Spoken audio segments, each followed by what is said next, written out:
Space ചാനലിൻ്റെ ചലോ ബെത്ലഹേം എന്ന പരിപാടിയിലേക്ക് ഏവർക്കും സ്വാഗതം. ചലോ ബെത്ലഹേമിൻ്റെ 10ാമത്തെ എപ്പിസോഡാണ് നാം ഇപ്പോൾ കണ്ടുകൊണ്ടിരിക്കുക. ക്രിസ്മസ്, യേശുവിൻ്റെ ജനനം ഒരു നീതിയുടെ കൊടുങ്കാറ്റായിട്ട്, നീതിയുടെ സ്പർശനമായിട്ട് ഈ ലോകചരിത്രത്തിൽ തഴുകി തലോടുന്നതിൻ്റെ അനുഭവം നമുക്ക് കാണാൻ സാധിക്കും. യഹൂദ ചിന്തകനായിട്ടുള്ള ദാരിദ അദ്ദേഹം പറയുന്നത്, ചരിത്രമെന്ന് പറയുന്നത് പുനരവതരിക്കപ്പെടുന്നതാണ്.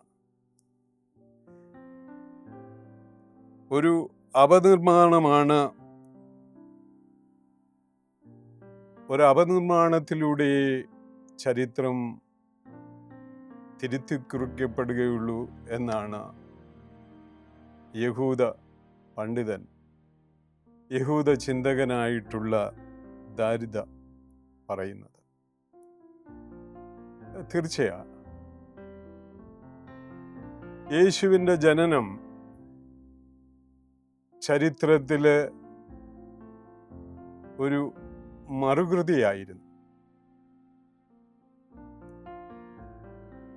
ചരിത്രം പുനരവതരിക്കപ്പെടുന്നതിൻ്റെ, പുനർസൃഷ്ടിക്കപ്പെടുന്നതിൻ്റെ അനുഭവം നമുക്ക് പുൽക്കൂട്ടിൻ്റെ സമീപത്ത് ഈ രാജാക്കന്മാരോടൊത്ത്, കിഴക്ക് നിന്ന് വന്ന രാജാക്കന്മാരോടൊത്ത്, ആട്ടിടയന്മാരോടൊത്ത് നിന്ന് കഴിയുമ്പോൾ നമുക്ക് മനസ്സിലാക്കാൻ സാധിക്കും. ചരിത്രം നീതിയാണ്. നീതിപൂർവകമായ ചരിത്രം സൃഷ്ടിക്കപ്പെടണമെന്നുണ്ടെങ്കിൽ ചരിത്രം തിരുത്തിക്കുറിച്ചെങ്കിൽ മാത്രമേ, ചരിത്രത്തിന് അപനിർമ്മിതി സംഭവിച്ചാൽ മാത്രമേ സാധിക്കൂ.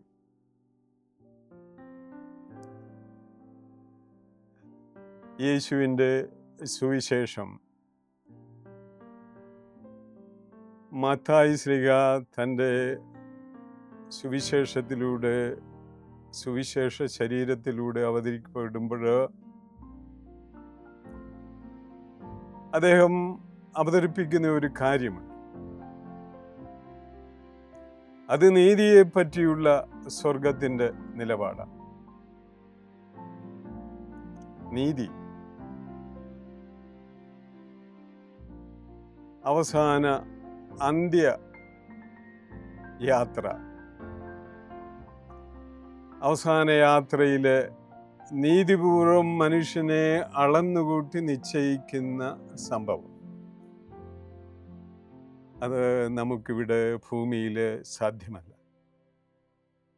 അത് സ്വർഗത്തിന് മാത്രമേ കഴിയൂ.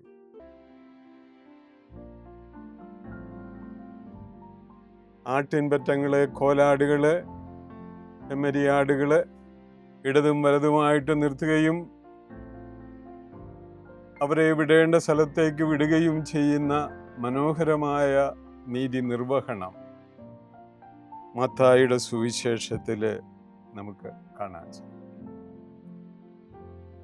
ഈ നീതി നിർവഹണത്തിൽ ഒരു നിയമം വേണം. നിയമവും നീതിയും അങ്ങനെ ഒന്നിച്ചു പോകുള്ളൂ.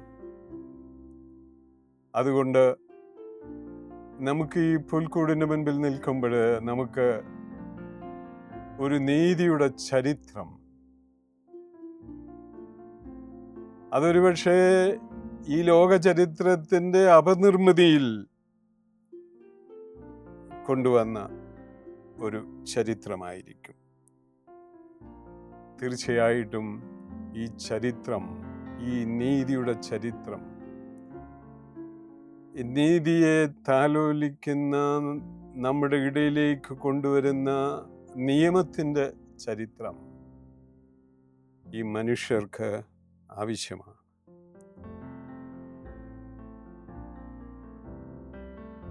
ഈ കാത്തിരിപ്പ്, പുൽക്കൂടിനെ കുറിച്ചുള്ള നമ്മുടെ കാത്തിരിപ്പ് ഈ ചരിത്രം രൂപം കൊള്ളാൻ വേണ്ടിയുള്ളതായിരുന്നു. അങ്ങനെ ഈ നീതിയുടെ ചരിത്രത്തിലേക്ക് വന്നു പിറന്ന നമുക്കും ബേത്ലഹേമിലെ പുൽക്കൂട്ടിൽ നീതിക്ക് വേണ്ടി ജീവിതം തുടങ്ങാൻ ഇറങ്ങി വന്ന ഈ നീതിമാനും ഒത്തിരി സന്തോഷിക്കാം.